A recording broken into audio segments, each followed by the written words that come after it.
کاشف کے دماغ میں بہت سے سوالات گردش کر رہے تھے۔ وہ سوچتا رہا کہ کاش وہ بھی ایک امیر گھر سے تعلق رکھتا اور ایما کے گھر شادی کے لیے رشتہ لے جاتا۔ آخر اس نے طے کیا کہ وہ ایک بڑا آدمی بنے گا۔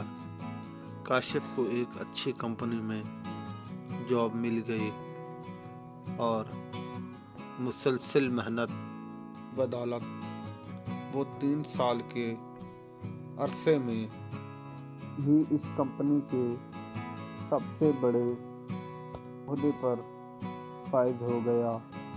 ایک بڑا آدمی بن چکا تھا۔ اس کا گھر جھونپڑے سے ایک عالیشان عمارت میں تبدیل ہو گیا۔ اس کے والدین نے اس سے کہا، بیٹا شادی کب کر رہے ہو؟ کاشف نے انہیں جواب دیا کہ اسے ایک لڑکی پسند ہے اور وہ اس لڑکی کے گھر رشتہ لے کر جانا چاہتا ہے۔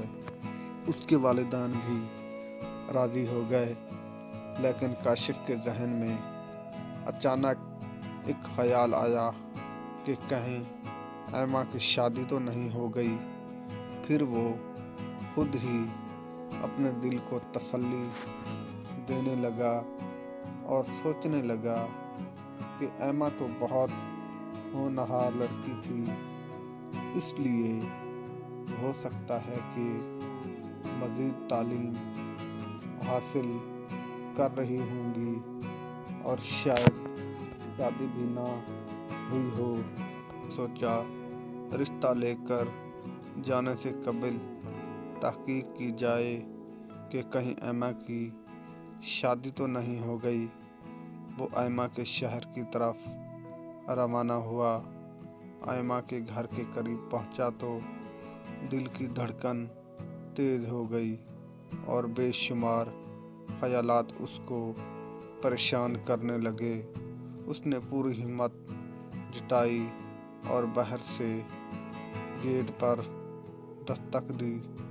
چوکیدار نے دروازہ کھولا اور پوچھا، آپ کو کس سے ملنا ہے؟ کاشف نے کہا، مجھے محمد نذیر سر سے ملنا ہے۔ چوکیدار اسے اندر لے گیا۔ بہت خوبصورت گھر تھا۔ چوکیدار نے کہا، آپ اس کمرے میں انتظار کیجیے، سر تھوڑی دیر میں آئیں گے۔